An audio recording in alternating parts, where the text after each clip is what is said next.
अहिल्यानगर जिल्ह्यातील कर्जत नगर परिषदेच्या राजकारणात मोठी घडामोड घडली आहे। भाजपचे विधान परिषदेचे सभापती राम शिंदे आणि राष्ट्रवादी काँग्रेस शरद पवार गटाचे आमदार रोहित पवार विकासाच्या मुद्द्यावर एकत्र आल्याचं चित्र पाहायला मिळालं। भाजपच्या छायाताई शेलार यांची नगराध्यक्षपदी बिनविरोध निवड झाली असून राष्ट्रवादीच्या 4 नगरसेवकांनी त्यांना पाठिंबा दिला आहे।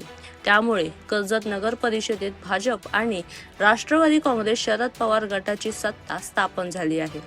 कर्जत नगर परिषदेच्या नगराध्यक्षपदी भाजपच्या छायाताई शेलार यांनी बिनविरोध निवड झाली आहे। या निवडणुकीत भाजपच्या 9 नगरसेवकांसोबत राष्ट्रवादी काँग्रेस शरद पवार गटाच्या 4 नगरसेवकांनीही शेलार यांच्या उमेदवारीला पाठिंबा दिला। त्यामुळे नगराध्यक्षपदाची निवड बिनविरोध झाली।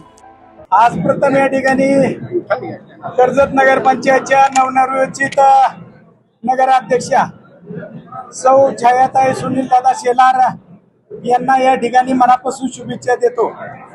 खऱ्या अर्थानं मागील 11 महिन्यापासून कर्जत शहरातील जो गलतान कारभार होता त्या गलतान कारभाराला कुठेतरी जनता कंटाळली होती।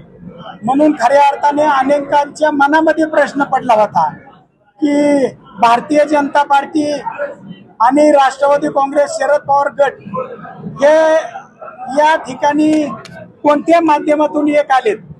खऱ्या अर्थानं कर्जत शहराचा विकास कर्जत शहराच्या जनतेवरती मागील 11 महिन्यापासून होत असणाऱ्या घंटागाडी असन, पाणी असन, लाईट असन, स्वच्छता असन, या सर्व बाबीला जनता कंटाळली होती। म्हणून राष्ट्रवादी काँग्रेसने हा दिलेला पाठिंबा कर्जत शहरातील जनतेच्या विकासासाठी या ठिकाणी आमदार रोहितदादा पवार यांनी या ठिकाणी हा पाठिंबा भारतीय जनता पार्टीच्या छायाताई शेलार यांना या ठिकाणी दिलाय। राम शिंदे साहेब यांच्या माध्यमातून भारतीय जनता पार्टीचे 9 नगरसेवक आणि राष्ट्रवादी काँग्रेस आमदार रोहितदादा पवार यांचे 4 नगरसेवक या माध्यमातून आम्हाला इथून पुढचा राहिलेला कालावधी या ठिकाणी पार पडायचा। नमस्कार। आज मी कर्जतच्या नगराध्यक्ष पदाचं जबाबदारी स्वीकारताना माझ्या मनामध्ये आनंदापेक्षा कर्जतच्या जनतेची निष्ठेची भावना आहे। त्यांचं सेवा करण्याची ही माझी निष्ठा राहणार आहे।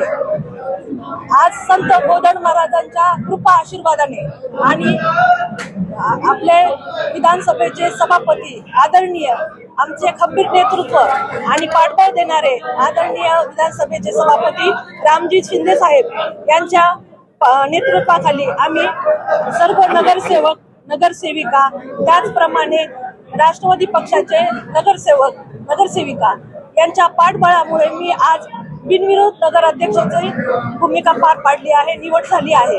त्याबद्दल मी राम शिंदे साहेबांचं, रोहितदादा पवारांचं आणि माझ्या समस्त सहकारी नगरसेविका नगरसेवकांचं खूप खूप आभार मानते आणि इथून पुढे मी जनतेशी प्रामाणिक राहील। कर्जतच्या जनतेची सेवा करण्याची मला संधी दिली याबद्दल मी, माझे पती आदरणीय सुनीलजी शेलार आणि मी दोघं मिळून आम्ही या संधीचं सोनं करू निश्चितच ही ग्वाही देते आणि थांबते।